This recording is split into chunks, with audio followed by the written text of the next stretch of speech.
My day always kicks off the exact same way. Screen on, endless scrolling.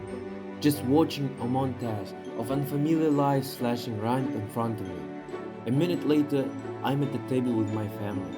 It feels like two completely separate realities are fighting for space in my head. Global trends on one side and generations of steep history on the other. But honestly, around here this is just a normal morning for any student.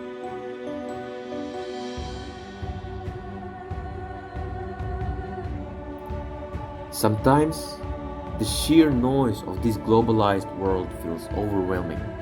Every time I open social media, I am flooded with foreign concepts of success, career, and fast living. It makes you feel like you're running a race that you never signed up for. You start asking yourself a scary question. Is this lifestyle really mine, or is it just programmed into my brain by a TikTok algorithm thousands miles away?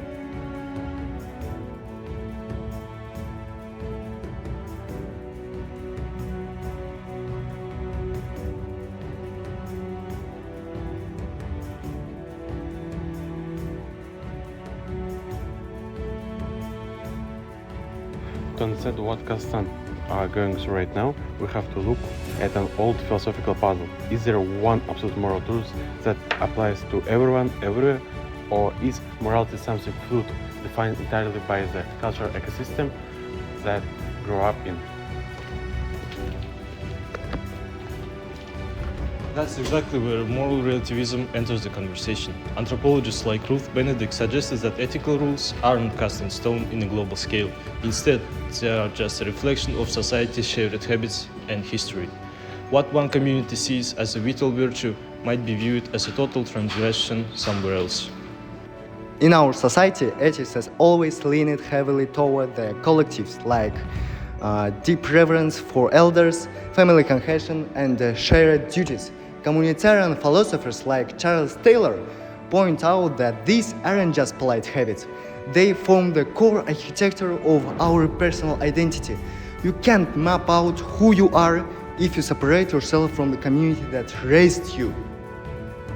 But things are shifting now. Thanks to social media and internet algorithms, a totally different mindset is entering other homes every single day. We're talking about hyper-individualism, and it's completely rewriting our traditional social rules.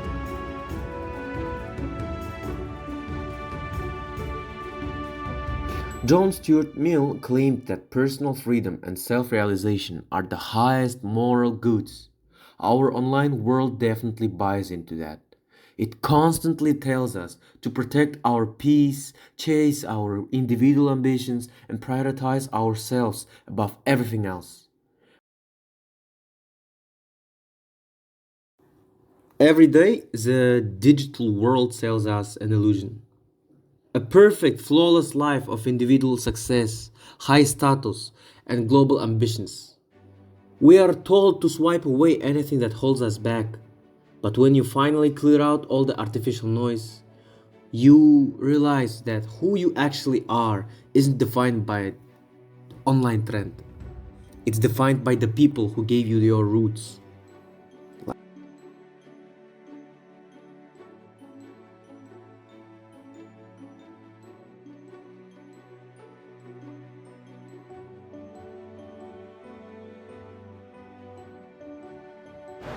And this isn't just about emotional complaints, we actually have numbers to prove it. A 2025 study by Did Ahmed and Rahim Bekova revealed that 86% of young people in Kazakhstan aged from 18 to 30 experience intense guilt or family pressure when seeking career paths outside their hometowns. So, while elders might think the youth just don't care about the family anymore, students are actually stuck in a really tough spot between two different duties.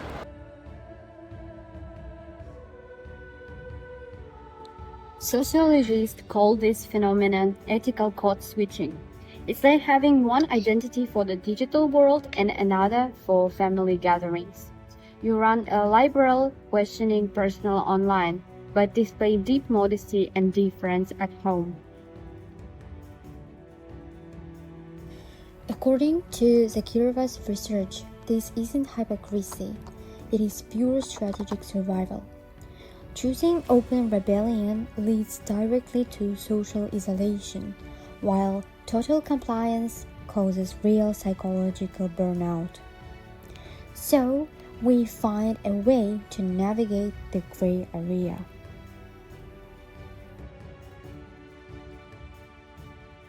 However, playing the double game comes with a heavy moral price tag. For starters, it compromises genuine authenticity when hiding the truth becomes a daily routine with the people closest to you. Honesty starts losing its value. Furthermore, it doesn't solve the tension. It just kicks the can down the road until someone discovers a hidden tattoo or a secret relationship. In the end, it traps both generations in separate worlds, making the real dialogue impossible. Take the idea of yat, our traditional culture of collective shame. Historically, it has operated as an unwritten social means to ensure survival and cohesion across the steppe, not as a tool for control. But today, under the lens of globalized media, it has become one of our biggest cultural battlegrounds. Charles Taylor strongly believed that human identity can never develop in a vacuum. It grows through ongoing interactions with our heritage, our history, and our community. You cannot map out where you are going if you are ignoring where your roots are planted. This connection is not a limitation, it's our actual strength. In a completely globalized world, knowing exactly who you are and where you come from is the only thing that keeps you from dissolving into that digital noise. That's where post-colonial theorist Homi Bhabha offers a brilliant alternative. He speaks of third space, a unique cultural zone where global trends and indigenous roots collide to force something completely original. It's neither an imitation of the West nor a rigid return to the past, but living in hybridity. We see this hybrid identity all over modern Kazakhstan. The youth are taking Western platforms like TikTok and Instagram and turning them into tools for a cultural renaissance. Think of traditional Dombra tracks remixed with modern electronic bass lines or ethnic garments reimagined as urban streetwear. They are actively reclaiming their language for digital spaces. This isn't looting our culture, it's actively driving it. Plus, we have our own philosophical blueprints to guide us through globalization. Look at Al-Farabi's psychology of the virtuous city, which emphasizes mutual cooperation and social welfare, or Abai's concept of Tol Qadam, the wholesome, well-rounded individual driven by intellect, empathy, and justice.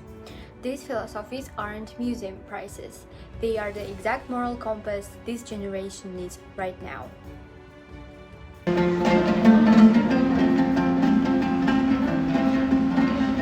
We aren't forced to choose between global integration and our heritage. We are taking a much big challenge. Embracing both worlds at the same time. Critiquing system without losing our foundation. Evolving without throwing away our past.